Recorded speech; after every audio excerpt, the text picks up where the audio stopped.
Hi எல்லாருக்கும் வணக்கம். Welcome to Aishwarya academy Attur. எனக்கு இந்த வீடியோவில் இந்திய புவியியல் அப்படின்ற ஒரு சப்ஜெக்டில் இருந்து நம்ம இந்திய காடுகள் மற்றும் வனங்கள் அப்படின்ற ஒரு முக்கியமான டாபிக் பற்றி நம்ம இதில் கவர் பண்ண போகிறோம்.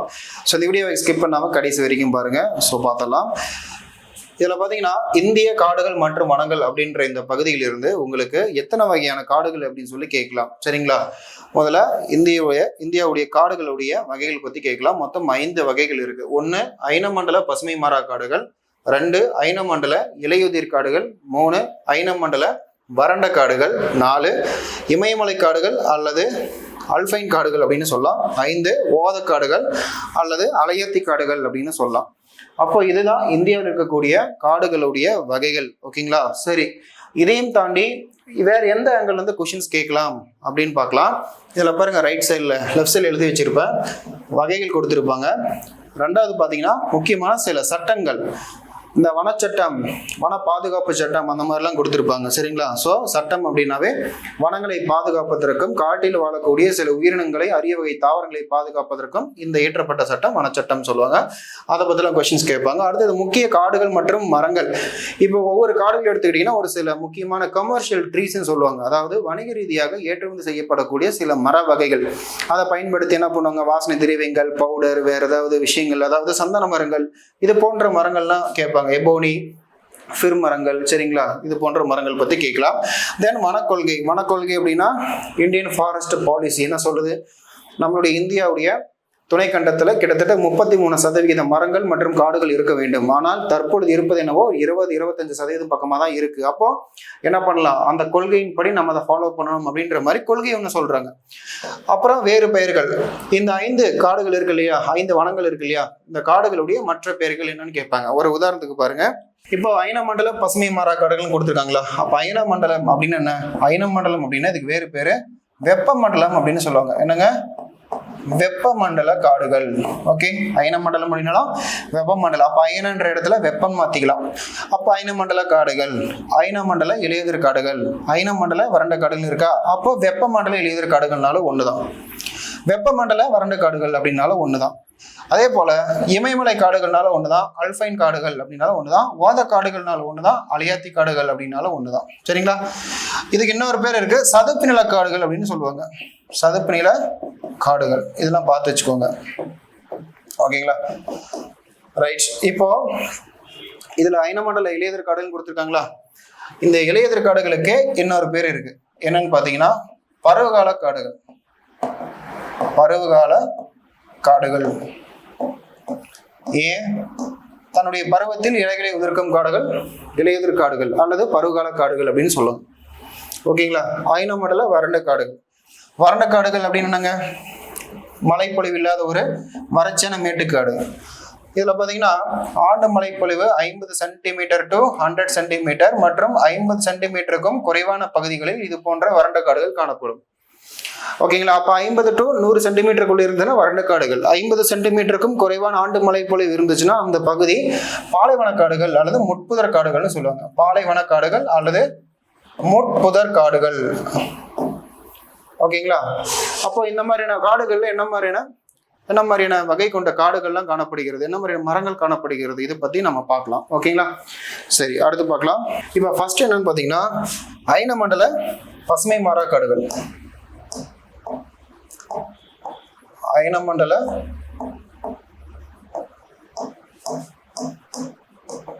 பசுமை மாறா காடுகள்.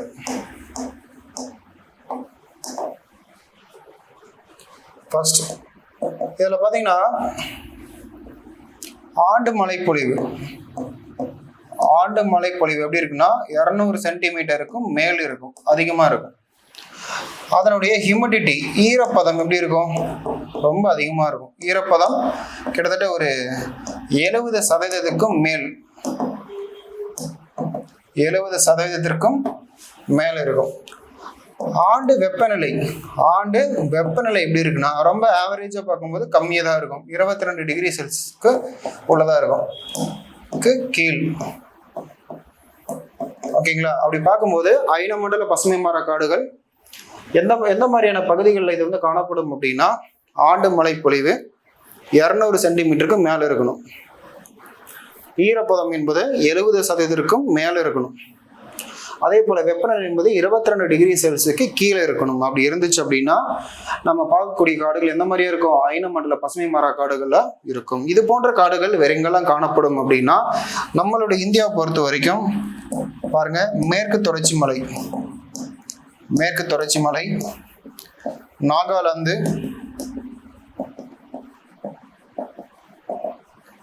மணிப்பூர்,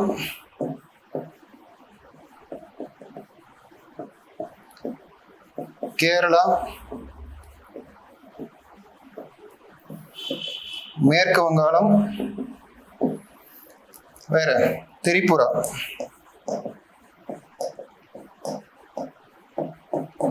இது போன்ற பகுதிகளில் நம்ம பார்க்கக்கூடியது அயன மண்டல பசுமை மர காடுகள் அப்படின்னு சொல்லலாம். சரிங்களா? இங்க சில முக்கியமான மரங்கள்லாம் இருக்கு. இங்க சில முக்கியமான மர வகைகள்லாம் இருக்கு. அது என்னன்றதை பார்த்தலாம்.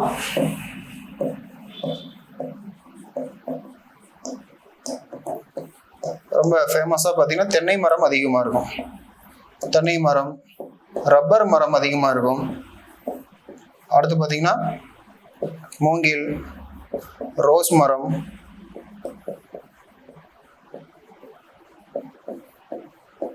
இதெல்லாம் ரொம்ப முக்கியத்துவம் வாய்ந்த மரங்கள். அப்போ அயன மண்டல பசுமை மர காடுகளில் உங்களுக்கு எந்த மாதிரி கொஸ்டின்ஸ் கேட்பாங்க அப்படின்னா மொத்தம் எத்தனை காடுகள் இருக்கு, அந்த காடுகளில் ஆண்டு மழைப்பொழிவு எப்படி, ஈரப்பதம் எப்படி, வெப்பநிலை எப்படி, இதெல்லாம் பார்த்துக்கோங்க. அங்கே இருக்கக்கூடிய சில முக்கிய மர வகைகள் பார்த்துக்கோங்க. அடுத்தபடியா இது போன்ற மரங்கள், இது போன்ற காடுகள் வேற எங்கெல்லாம் காணப்படும் அப்படின்றதையும் பார்த்துக்கோங்க. ஓகே, அடுத்து போலாங்களா? இப்போ 2வது காடு பார்த்தீங்கன்னா அயன மண்டல இலையுதிர் காடுகள் அப்படின்னு சொல்லலாம். ஓகேங்களா? ஏன் அப்படின்னா நம்ம முன்னாடியே சொன்ன மாதிரி தங்களுடைய இலைகளை பருவத்திற்கு ஏற்றாற்போல் இலைகளை உதிர்க்கும் காடுகள் இலையுதிர் காடுகள். எப்போ தன்னுடைய இலையை உதிர்க்கும் அப்படின்னா கோடை காலத்திற்கு முன்னாடி, கோடை காலத்திற்கு முன்பாக, கோடைக்கு முன்பாக. ஓகேங்களா? அப்புறம் வசந்த காலம், 3வது வறட்சி.